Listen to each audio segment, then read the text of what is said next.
about it. It's thinking about it. It's thinking. Okay. Hello, everybody. Hope you're doing well. Welcome to another Tuesday Talks with Azren.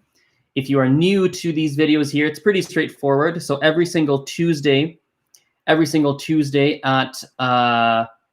12 o'clock, I do like a 15, 20 minute live stream like this, where we talk about one particular language learning topic. It's always a topic that is voted in by people.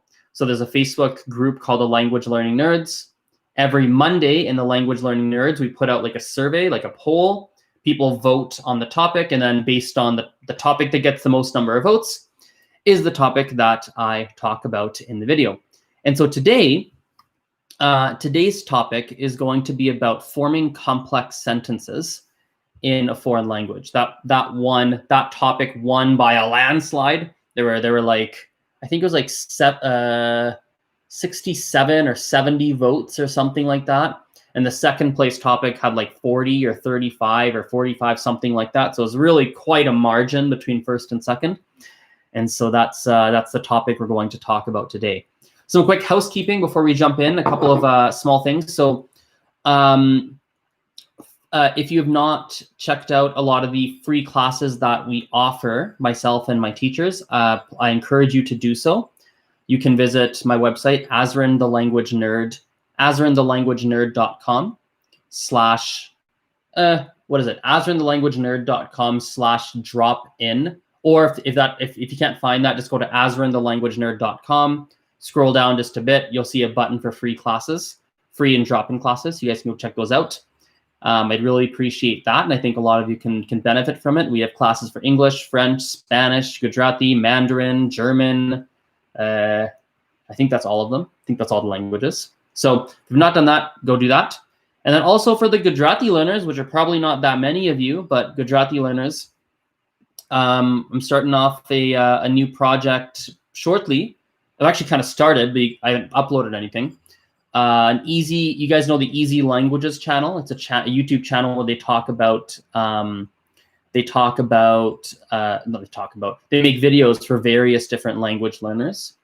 And so we're going to be starting up some easy Gujarati videos for Gujarati learners. So I'm very excited about that. The first video has been shot. The second video is being shot. Actually, second and third videos are being shot this week.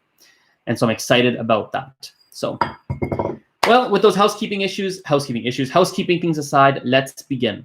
So for forming complex sentences, the first thing you have to be able to do is form simple sentences. It sounds like such common sense, but that's probably the first thing that has to be said.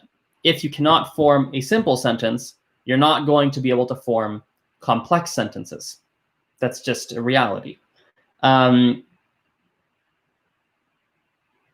I find when it comes to writing more complex sentences, it can be a good idea to actually practice that through writing, right? Like if you want to speak in a little bit more of a deeper, complex, more intelligent kind of way, I think it can be a really good idea to practice that first in writing, because writing, you tend to have more time. You can be patient. You can kind of take your time with it. You're not rushed.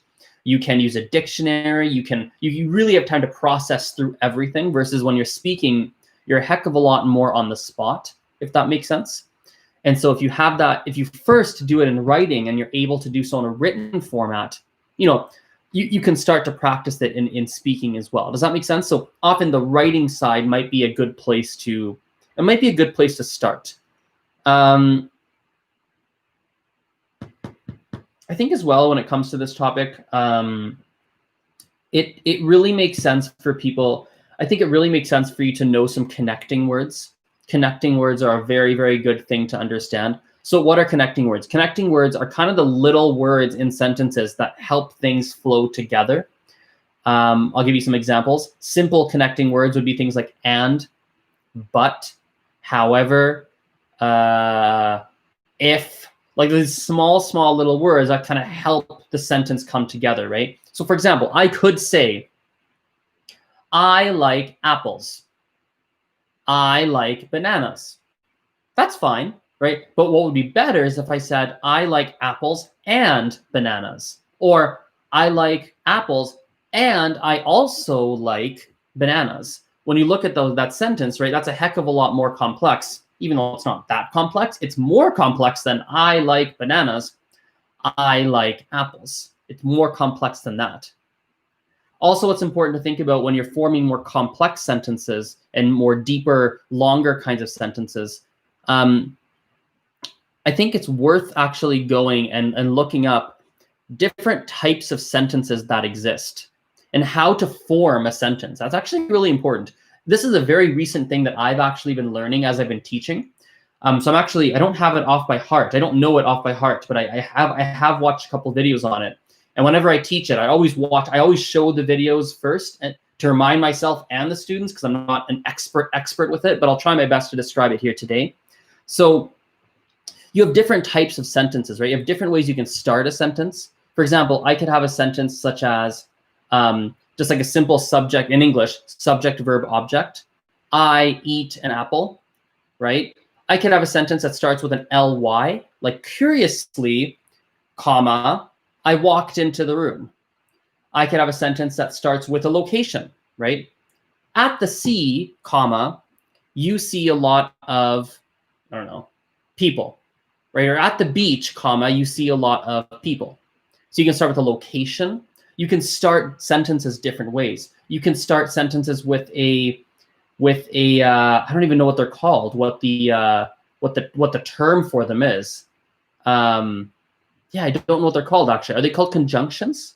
I don't know the technical term. Maybe I'll even Google it actually here. What type of phrase is like in addition? Are those conjunctions or are those they might just be called connectors actually.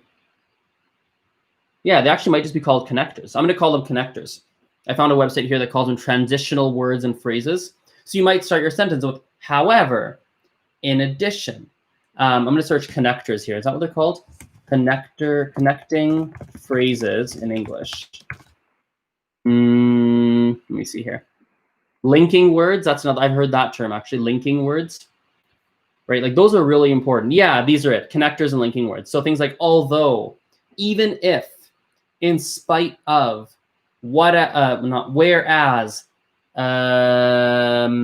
besides, as a result, consequently, furthermore, similarly, nonetheless. Nonetheless is pretty formal, but in summary, right? As in conclusion, these kinds of phrases can really help make things more complex, because when you think about more complex and longer sentences in a foreign language, right? You have what's called a simple sentence. A simple sentence in very technical terms has one clause. So what that means is you've got one piece of information, right? You've got one piece of information. I want a house. That's a very simple sentence. Versus when you start to add commas and you start to add different clauses and different parts to the sentence, it kind of makes it longer and more complex, right? So commas are a great thing to be using when you're looking at these more complex sentences. And then same with your speaking. Like when you're speaking too, like when you get these more complex sentences, right? If you're trying to sound more intelligent, more eloquent, things of that nature, it's the same concept. Like even though there's no commas in speech, you still notice when you say these sentences that you have more complex things. You still use words like however, even though, like for example, right? We still use these kinds of phrases. And so I think that's probably some of the main things that I have to say on the topic. Connectors words. So to summarize this, connecting words are big, right? Connecting words. You have to understand simple sentences first. So I think a lot of people jump to complex things, but they're still struggling with simple things. You got to understand simple sentences first. You got to be able to do that first, right?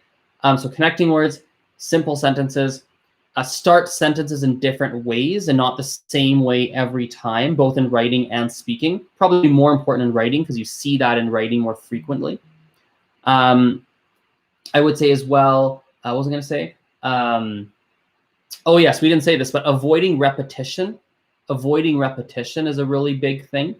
It's less important when you speak, but way more important when you write, to not use the same words and same phrases over and over.